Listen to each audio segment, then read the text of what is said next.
Olá, seja bem-vindo, seja bem-vinda ao canal Código Fonte da Verdade. Meu nome é Leonardo Mendonça e esse é o nosso primeiro vídeo aqui do canal, primeiro de muitos, tá? Isso é importante dizer porque aqui a gente vai tentar informar conhecimento adquirido, ou seja, a gente aprende e repassa esse conhecimento, tá bom?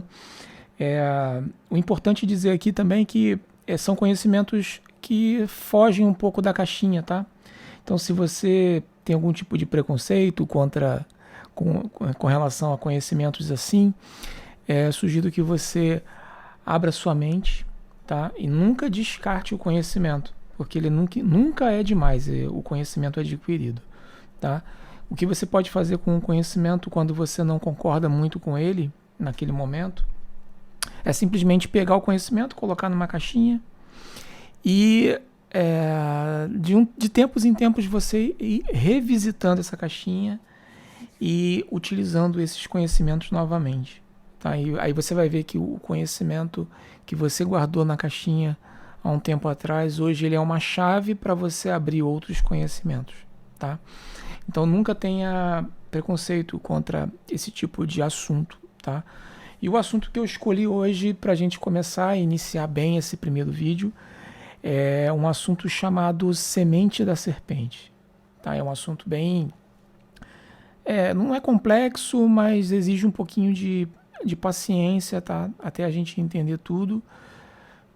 E confesso que quando eu aprendi esse conceito, adquiri um pouco desse conhecimento, a minha cabeça meio que explodiu para vários outros assuntos relacionados ao tema, tá bom? Tá, então vamos lá. A primeira coisa que a gente precisa ter em mente aqui é que algumas coisas precisam ser desconstruídas da nossa cabeça quando a gente começa a entender novos assuntos, tá? Essa desconstrução, ela pode acontecer de forma automática ou proposital. Tá? Então, depende de como você vai reagir com o conhecimento que você acaba adquirindo. Tá? Então, é um conhecimento que você precisa ter em mente que ele vai ou de forma automática desconstruir outro, ou de forma proposital você tem que ir lá e desconstruir aquele conhecimento anterior. Tá? E desconstruir um conhecimento não significa descartá-lo. Tá, mas sim colocar numa gavetinha, na segunda gaveta. Tá? Então, a primeira gaveta entra esse novo conhecimento e aquele que você desconstruiu, você simplesmente coloca na segunda gaveta. Por quê? Porque você precisa revisitar esses conhecimentos de tempos em tempos. Tá? Então, você vai acabar tendo um acervo grande de conhecimentos para que você possa trafegar entre eles e descobrir novas chaves, tá?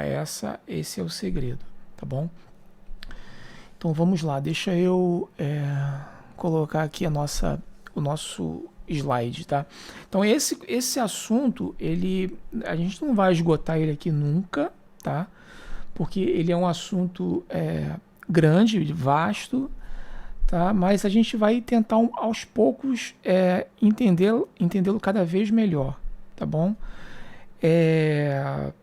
Eu sugiro que se você tiver algum tipo de dúvida ou questão, deixa nos comentários aí, tá? E a gente vai tentando bater um papo, tá? Com relação a essas dúvidas. Dúvidas sinceras são sempre bem-vindas, tá? Diga-se de passagem. Então vamos lá. A semente da serpente, o código genético oculto, tá? Então vamos lá, um primeiro conhecimento que a gente precisa desconstruir, ou seja, colocar nessa segunda gavetinha, é aquele conhecimento que vem lá de criança, né? Aquela ilusão da maçã, Adão e Eva. Eva, maçã, tá? A realidade ali é um pouco mais profunda, tá?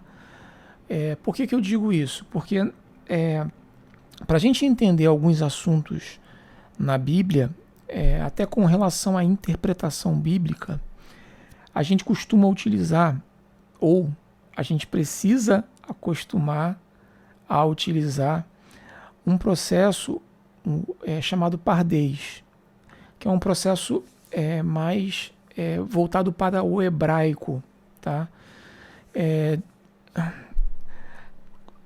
As pessoas costumam geralmente utilizar o processo da exegese para fazer a interpretação bíblica, mas a exegese, a hermenêutica, é um conceito grego, né?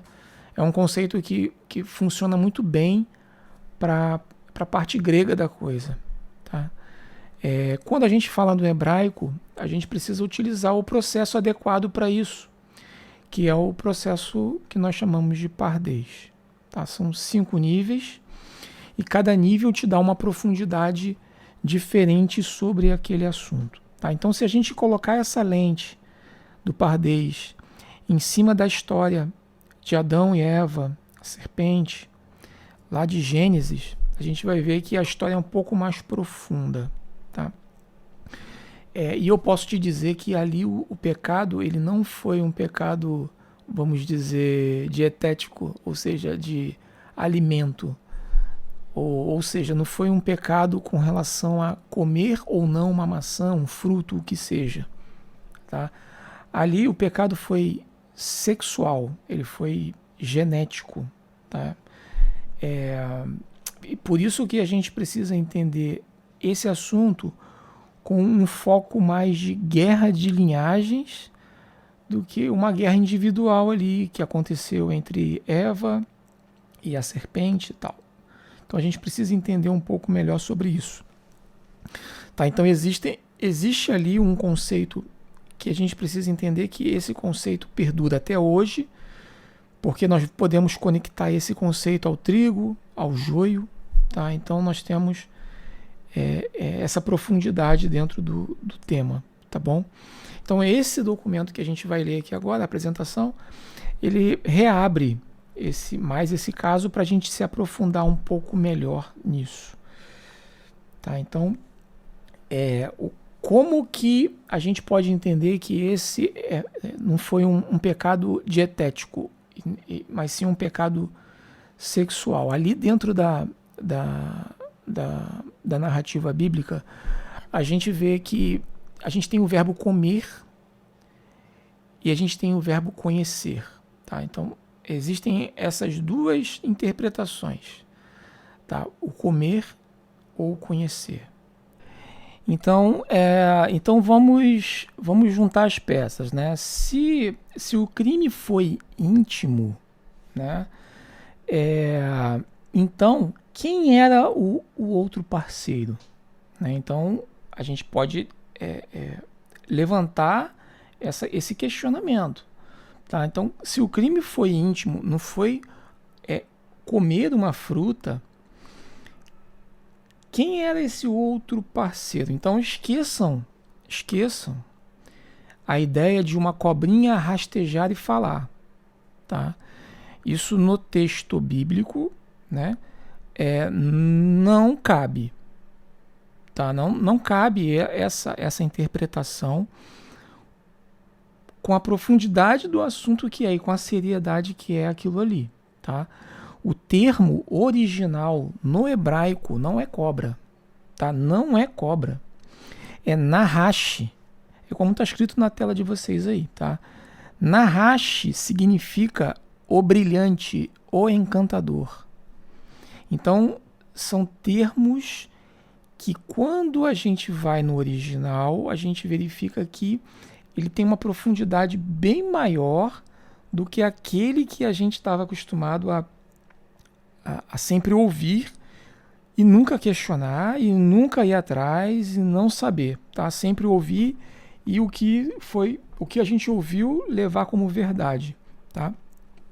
Então, textos antigos hebraicos mostram que este ser, ele era um serafim, tá? O que é um serafim? O serafim é um anjo de fogo.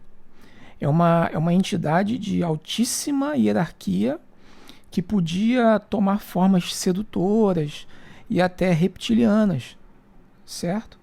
Então, aquele ser que estava ali não era uma cobra, era um nahash, certo?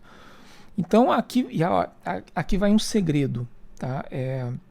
Um segredo profundo, tá? Na matemática hebraica, ou seja, aqui é um conceito de uma coisinha chamada gematria. Tá? O que é a gematria? A gematria, ou gemátria, né? Como muitos falam, é a forma com que o hebraico pode ser traduzido por números. Tá? E aqui a matemática utilizada, e eu até costumo dizer que é o código-fonte do hebraico. A Bíblia, né, foi escrita embalado nesse código-fonte, e a gemátria é um código-fonte, é um algoritmo preciso. Depois, se você quiser se aprofundar mais um pouco sobre esse assunto, vai atrás, porque vale a pena, tá? Então, na matemática hebraica, a palavra nahash, ela tem o mesmo valor numérico da palavra Machia, que é Messias. Tá? Então, o valor numérico é 358, tá bom? Então, se você calcular o número da palavra Nahash, você vai chegar no mesmo número da palavra Machia. E lembra dessa parte da Bíblia que fala: quem tem ouvidos, ouça e calcule o número. Então, esse calcular o número que está lá em Apocalipse, tá? É o uso da gemátria, tá bom? Então, vamos lá, voltando aqui para a parte do Nahash. O plano do Nahash, do Serafim, era seduzir a humanidade para inserir a sua própria semente e criar a sua versão distorcida da humanidade, certo? Então aqui a gente fecha esse conceito, a gente fecha essa chave importante, porque agora a gente tem a noção de quão profundo é esse pecado que Eva cometeu juntamente com o Nahash, com a serpente, com o serafim, com esse anjo de fogo. Essa chave é uma chave muito, muito importante para a gente conseguir entender o restante do material, o restante do tema, tá? Então é muito importante que você consiga conceber isso de forma bem tranquila, tá? Com relação ao Nahash, que não é um fruto, né? Não tem a ver com comer, mas sim com conhecer, que é o Iada, que nós vimos. Tá? Então, isso só nos prova que a Bíblia ela é pura ciência. Tá? A Bíblia ela só prova isso pra gente. Por quê? Eu me perguntei isso lá no início, né, quando eu aprendi sobre esse assunto, quando eu estava estudando sobre esse assunto e conhecendo, né, e eu me perguntei o seguinte: mas é possível uma mulher ter filhos de dois pais diferentes na mesma gravidez? Será que é possível isso? E aí eu fui atrás do tema, sim, é possível, tá? E a ciência chama isso de superfecundação heteropaternal. Tá? É um nome comprido, um nome estranho, mas o nome científico é esse, tá? O nome conhecido é esse. Então, isso acontece quando a mulher liberta dois óvulos e tem relações com dois parceiros diferentes num curto espaço de tempo. Tá? Então, o resultado são gêmeos de pais diferentes. Então, os antigos judeus, através de textos como o Targum, por exemplo, Targum de Jonathan, né? É muito conhecido, né? Para quem estuda essa parte teológica, né? Eles já ensinavam isso há milhares de anos. Então, essa parte da superfecundação heteropaternal já é conhecida há muito tempo. Tá? Então, em textos antigos judeu, né, da parte hebraica, tá ali registrado. E então a gente pode entender que Eva ela se envolveu com uma entidade caída e logo depois, em seguida, ela se envolveu com Adão. Então, qual foi o resultado? Caim, que carregava a genética da entidade, então nasceu, né, Caim, carregando a genética do Nahash, e Abel carregando o filho do código, quer dizer, carregando o código de Adão. É um filho que tinha o código de Adão nele. Tá? Então, são duas sementes no mesmo ventre. Tá? Então, nesse momento, o serafim, Nahash, ele colocou uma semente em Eva, que é filha legítima do Criador, e nisso foi incluído o gene da serpente dentro, misturando no gene humano puro. Tá? Então nós temos aí agora duas sementes sendo germinadas dentro de um mesmo campo. Tá? E isso remete a gente à história do trigo e do joio. Tá? Se você linkar as histórias, os pontos, você vai ver que tem tudo a ver a parábola do trigo e do joio que Jesus contou. Certo? Então, veja como os temas se correlacionam, os temas se juntam. Basta que você tenha a chave correta, né, para poder abrir a porta e interpretar. Então aqui nós temos duas genéticas, tá? As duas sementes sendo colocadas dentro do mesmo campo para serem germinadas. E esse campo era o ventre de Eva, tá? Então a semente da serpente, Nahash, e a semente de Adão, que é a linhagem pura do Criador, certo? Então, para que isso não fique como uma teoria tal, vamos tentar fazer meio que um teste de paternidade, tá? Usando a própria Bíblia. Lá em Gênesis capítulo 5, eu vou abrir a Bíblia com vocês aqui. Gênesis capítulo 5.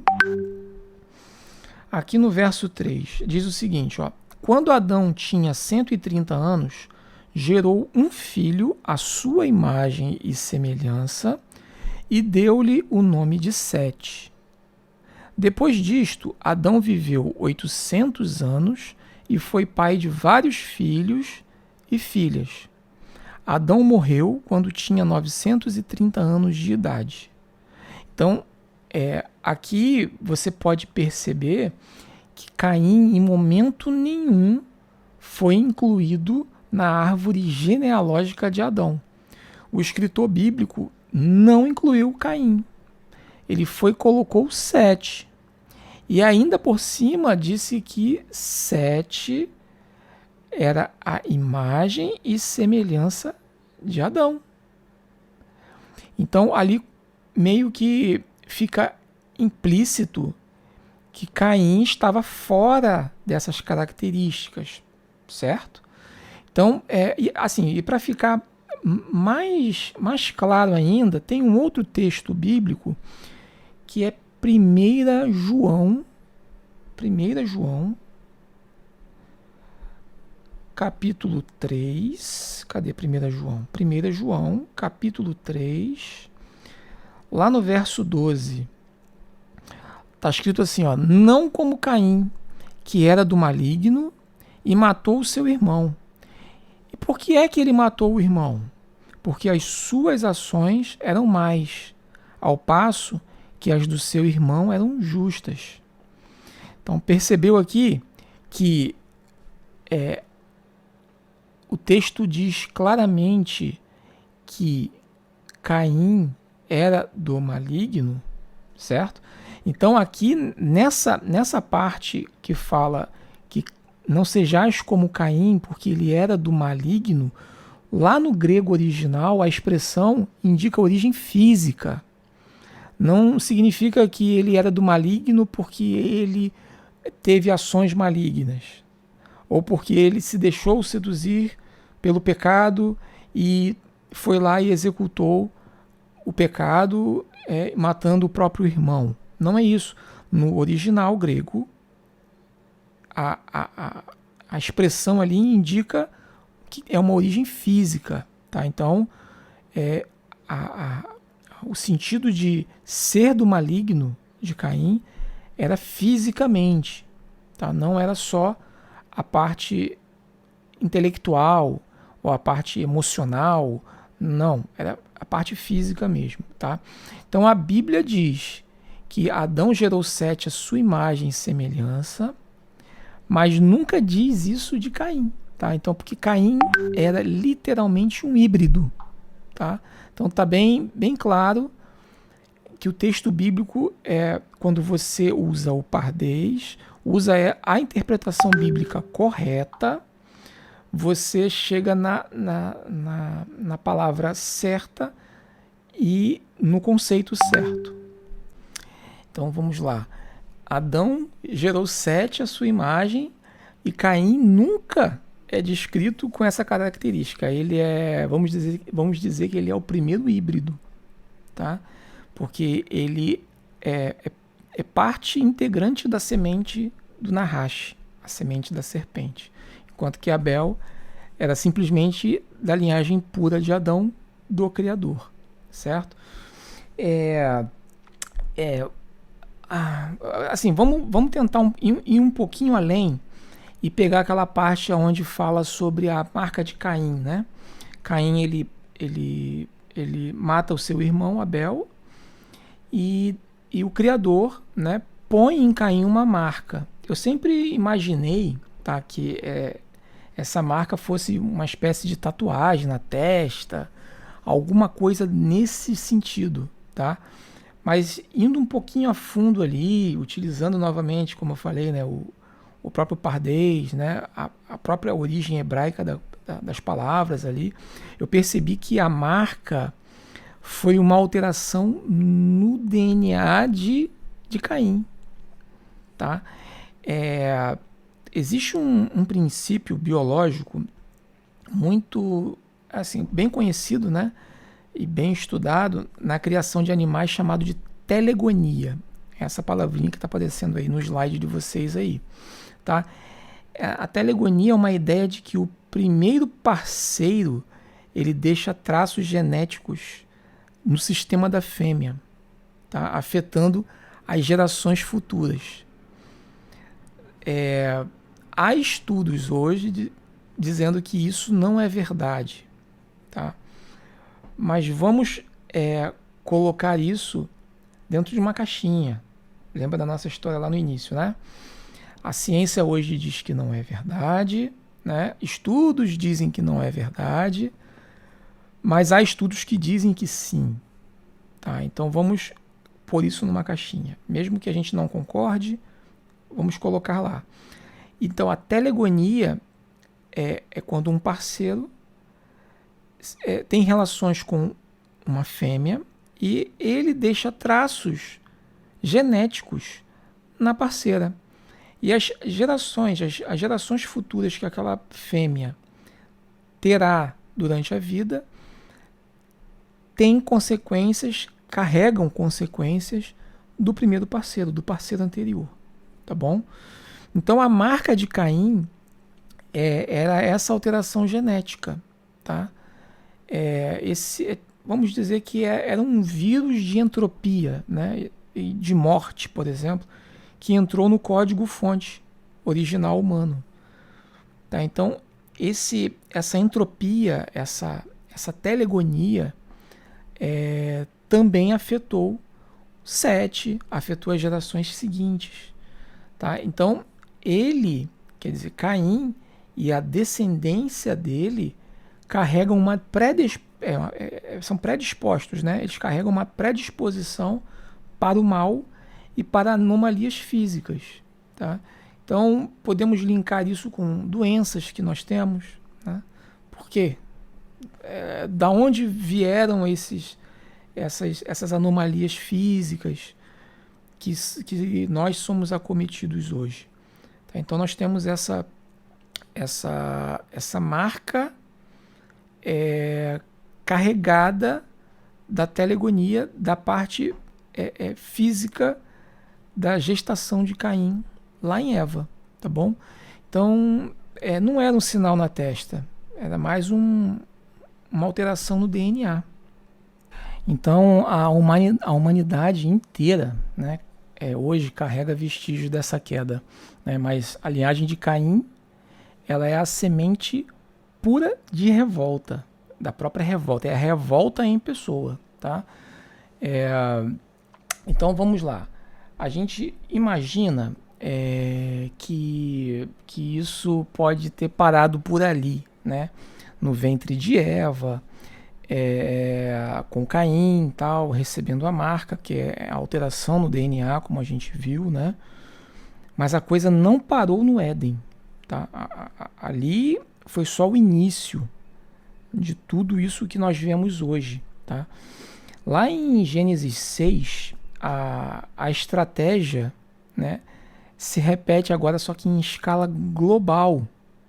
Ou seja, a mesma estratégia que o Nahash teve com Eva para inserir na humanidade a semente, ou seja, então teve alguém, um ser, que germinou, que plantou uma semente, certo? Assim como temos na parábola do trigo e do joio, onde um salteador veio durante a madrugada, durante a noite, e plantou o joio juntamente com o trigo.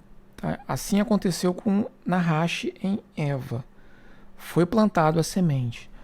Lá em Gênesis 6 acontece a mesma coisa, só que numa escala global. Ou seja, os vigilantes, né, descritos lá no livro de Enoque, se você não leu o livro de Enoque, vale muito a pena a leitura. Tá?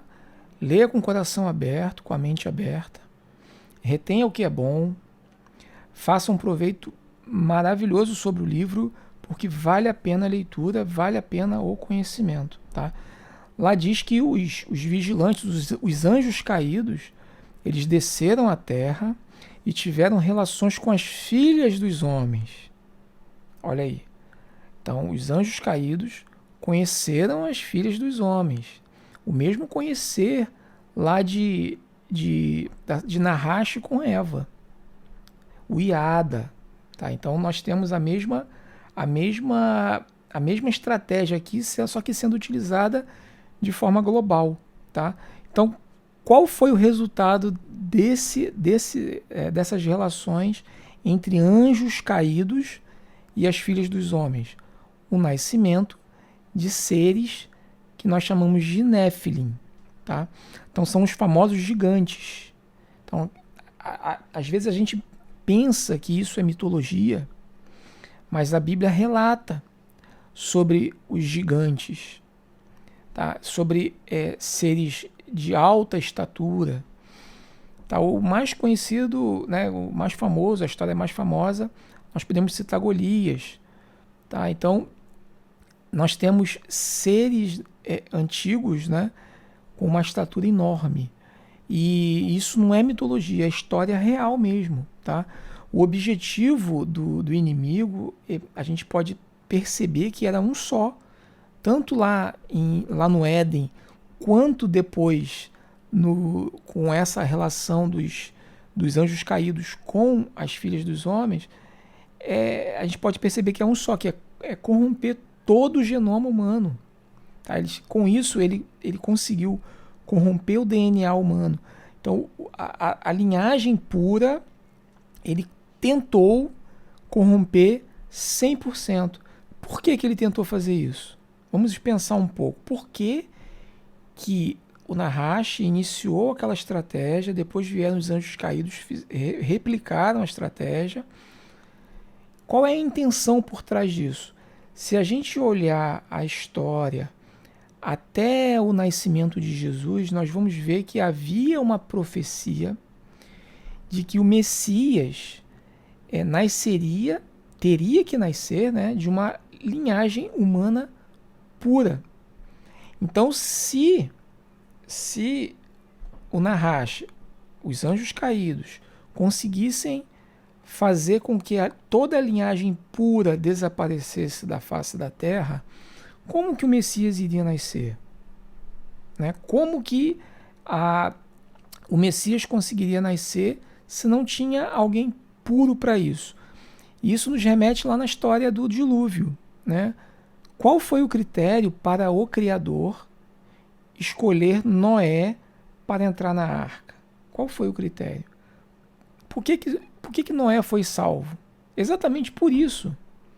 A Bíblia faz questão de dizer que Noé era perfeito nas suas gerações. Então, Noé era perfeito no seu DNA. Então, as características que Noé tinha teriam que ser levadas adiante, ou seja, Noé tinha que ser salvo no dilúvio para que a linhagem pura permanecesse. Tá?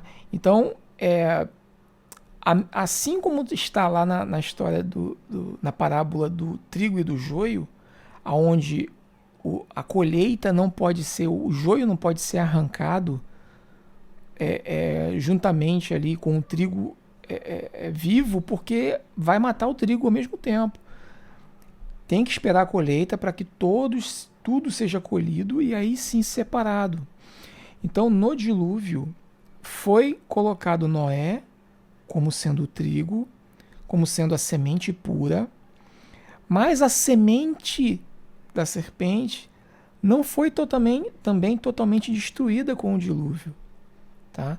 A maior parte, sim, mas ainda tivemos resquícios de semente da serpente após o dilúvio. Tá? Então, para que isso também remete a uma justiça divina, né? A justiça do Criador, ela perdura até o fim. Ela é justa até o fim. Então, se o salteador foi lá e plantou uma semente ruim no meio de sementes boas, e isso só pode ser separado na colheita, que assim seja. Vai ser feito na colheita, não no dilúvio. O dilúvio não é a colheita. O dilúvio foi simplesmente uma forma que o Criador encontrou para parar o crescimento desordenado da semente do mal, da semente da serpente, para que o Messias pudesse nascer de uma linhagem pura.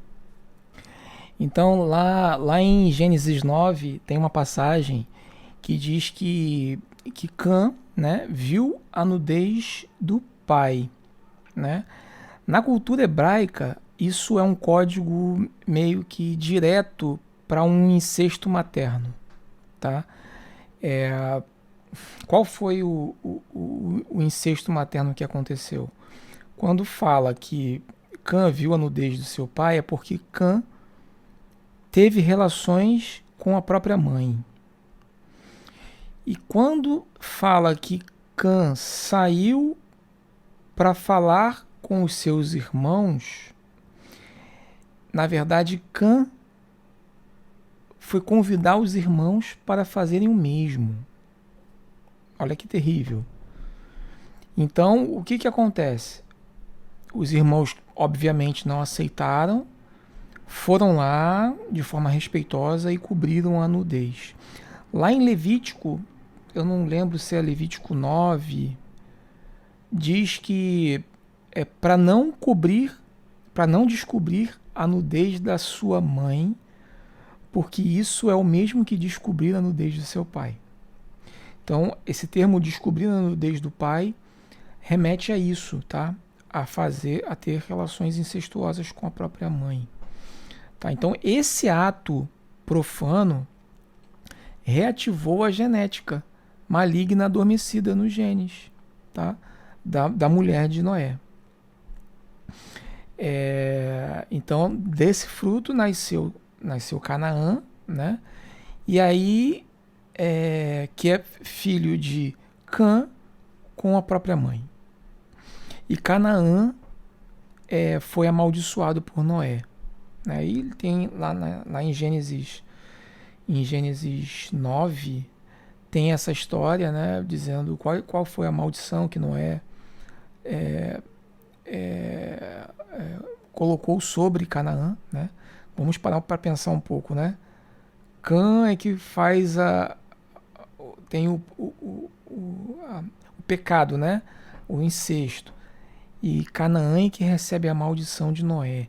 Então fica meio estranho se você lê conforme está ali, com aquela interpretação, com aquela tradução que está ali. Tá? Mas lembre-se dessa chave, que diz, olhar a nudez do seu pai significa ter um incesto, é um incesto materno. Tá? Agora vamos parar para pensar um pouco também sobre algumas consequências que isso trouxe para Canaã, né? Assim, demorou um pouco para eu entender sobre esse contexto que Canaã sempre ficou envolvido, né? Por que Deus mandou os israelitas entrarem em Canaã, por exemplo, e destruir povos inteiros, incluindo mulheres e crianças, tal? Isso parecia cruel para mim. Eu não conseguia entender de forma plena isso, né? É porque Deus tem todo o poder, Ele é poderoso, para mostrar obediência, mas isso não encaixava com a visão que eu tinha sobre o assunto, tá? Então, quando eu estudo essa parte de Canaã sendo fruto de um incesto entre Cã e a sua mãe, isso se torna mais fácil, fácil de entender, porque o gene dos Néfilins, do gigantismo, o Néfilim lá de Nahash, dos anjos caídos com as filhas dos homens, das relações, foi reativado ali naquele incesto. Tá? Então, por isso que eu falo que existem gatilhos que promovem essa reativação. E nesse caso, a reativação foi feita pelo incesto de Cã com a própria mãe. Tá? Então, com esta chave genética, a gente pode perceber que não é uma guerra territorial. Isso é uma higienização genética. Tá? Aqueles povos ali, os Anaquins, os Refaíns, tá? Que Refaim, por exemplo, no hebraico significa os mortos, né? Para a gente ter uma ideia do que é. Eles não eram humanos normais. Eles eram portadores ativos dos vírus Néfilim. Então tinha os Néfilins totalmente enraizados. Esses povos, eles eram totalmente Néfilins. Então, deixar um sobrevivente Néfilim seria permitir que essa anomalia apagasse a linhagem que traria o Messias ao mundo. Tá? Então, o dilúvio veio, eliminou 95% de tudo que era da linhagem ruim, da linhagem maligna, do joio. Manteve-se tanto uma porcentagem pequena da linhagem pura, quanto uma porcentagem pequena da linhagem do mal, da linhagem maligna. E isso trouxe justiça ao campo. Tá? Então foi um reset, o dilúvio foi um reset. Então, quando Canaã começou a crescer demasiado, Deus, o Criador, permitiu que os israelitas entrassem ali dentro daquela cidade e exterminassem aquele povo Néfilim. Tá? Não tinha humanos nesse extermínio. Não tinha. Eram simplesmente seres Néfilim, seres caídos em forma humana. E será que depois que isso aconteceu, tá, nessa história de Canaã, tá, o povo israelita entrando, exterminando esse povo, Será que essa semente sumiu? A resposta é óbvia, né? A justiça de Deus, ela perdura até o final, tá? E se a parábola do joio disse que o joio seria separado do trigo somente depois da colheita, assim vai acontecer. Então a história geopolítica e o ocultismo mostra que não, essa semente não sumiu, né? A gente pode ter a certeza disso olhando para a tribo de Dan, por exemplo, tá? Em Israel. A Bíblia profetizou que Dan seria uma serpente junto ao caminho. E no livro de Apocalipse, a tribo de Dan é a única tribo excluída dos 144 mil selados. Tá? Então, olha só como que a semente, a semente do mal, né, a semente de Nahash, lá do início, ela perdurou, ela perdura, ela existe até hoje. Tá? Então, fontes históricas, elas traçam a migração de parte dessa tribo de Dan, por exemplo, que a gente estava falando, para a Europa, por exemplo, tá misturando-se com linhagens reais. É daí que vem o mito do sangue azul, por exemplo, né, que é a obsessão das famílias reais e da elite em casarem-se apenas entre si, né? Então tem casamentos que só acontecem entre eles nessas linhagens reais. Isso para quê? Para preservar ativamente essa linhagem, né? E o dragão vermelho continua a ser o brasão, né, de orgulho, como vemos até hoje no brasão de Gales, no brasão da coroa britânica, por exemplo. Então tem alguns elementos que quando você vai investigando, você verifica que se encaixam e fazem essa história ter todo o sentido, tá? Então, pega esse conhecimento, pensa, não concorda, bota de canto um pouco, não esquece, não descarta e volta nesse conhecimento de tempos em tempos, que você vai ver que essa história, os pontos, as chaves se relacionam de uma forma que tudo passa a fazer sentido. Então, os vestígios, né, estão por todo lado.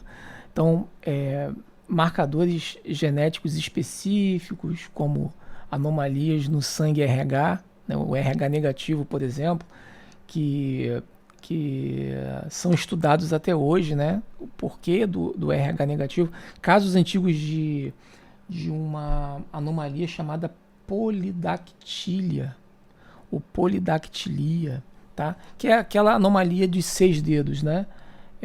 Onde a pessoa nasce com 6 dedos ou nos pés ou nas mãos, geralmente nos pés, né? Isso era marca registrada dos gigantes bíblicos. A gente tem relatos na Bíblia onde conta sobre o 6º dedo, né? Então isso aí é constantemente investigado sob essa ótica, né?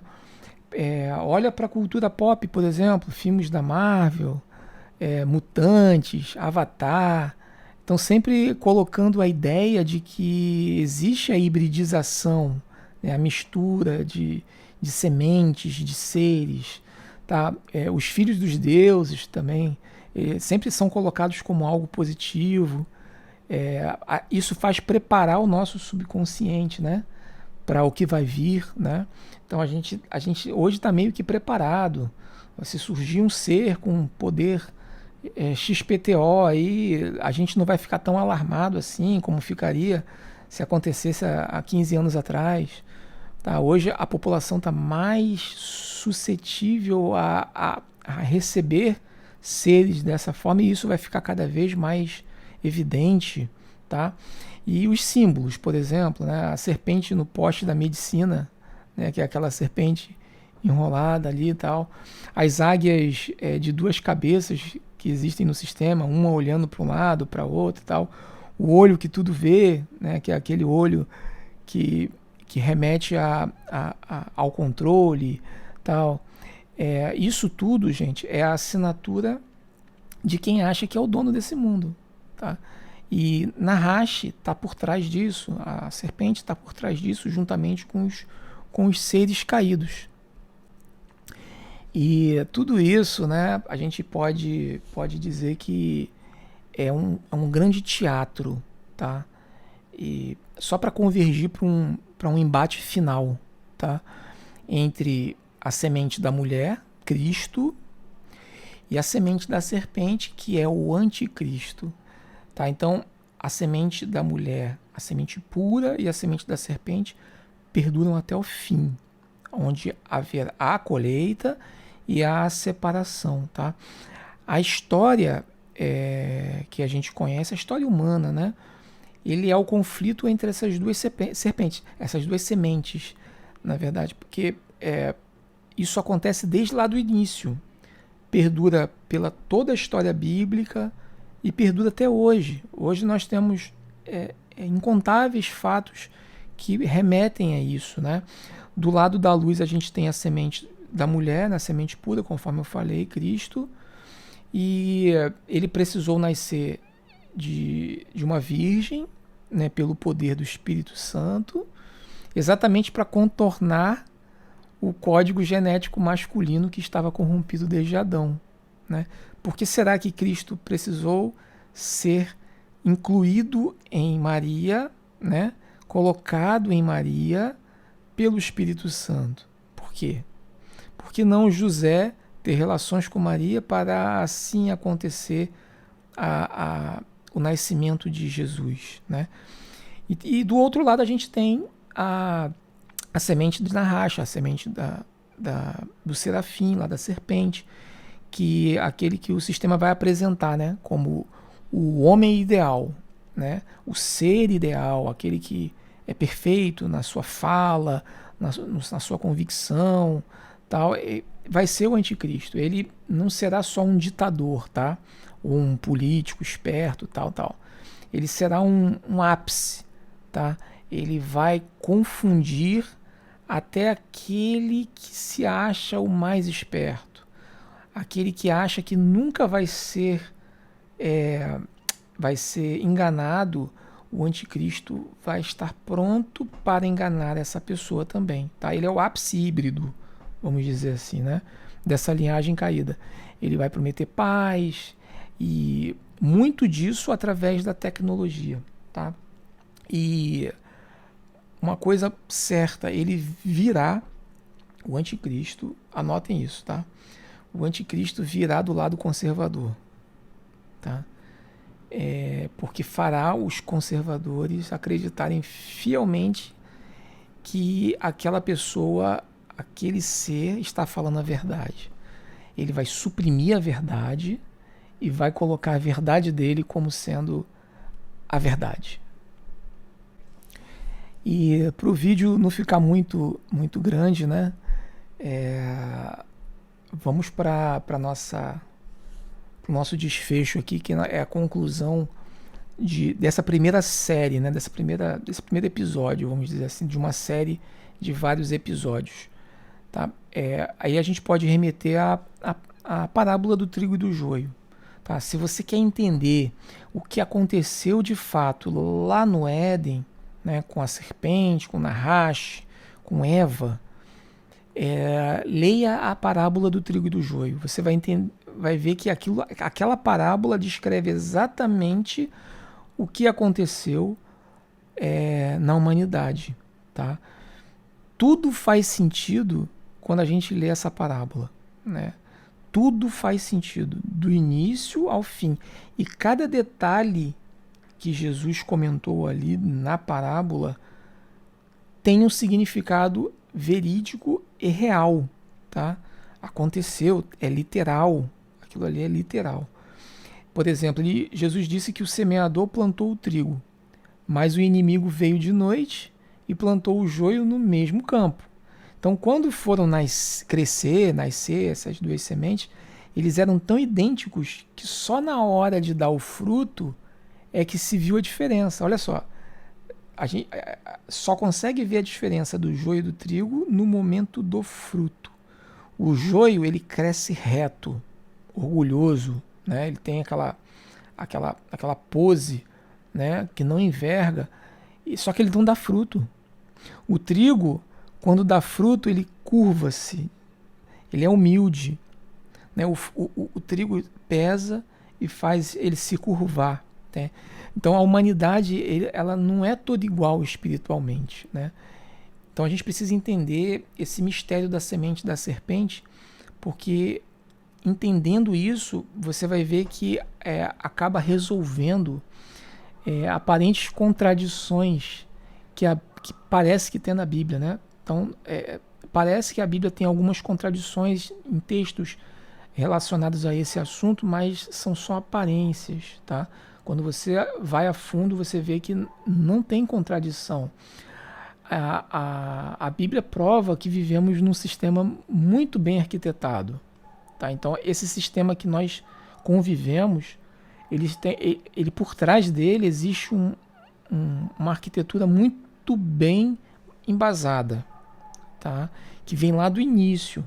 E como nós não estamos desde o início dessa arquitetura, nós precisamos começar a entender como essa arquitetura funciona, para assim de fato ver os componentes dessa arquitetura, como esses componentes se relacionam, para a gente poder entender o que entra e sai em cada componente. Tá? Então é uma arquitetura bem embasada. Eu, por exemplo, continuo a estudar, tá? Não paro nunca de estudar, eu aconselho você também a fazer o mesmo, tá? Não pare de estudar. Se você ainda não iniciou os estudos, comece, tá? Porque faz todo sentido a gente entender profundamente um assunto, para aí sim, né, a gente dar o nosso parecer. A gente entende um pouco e chega numa conclusão.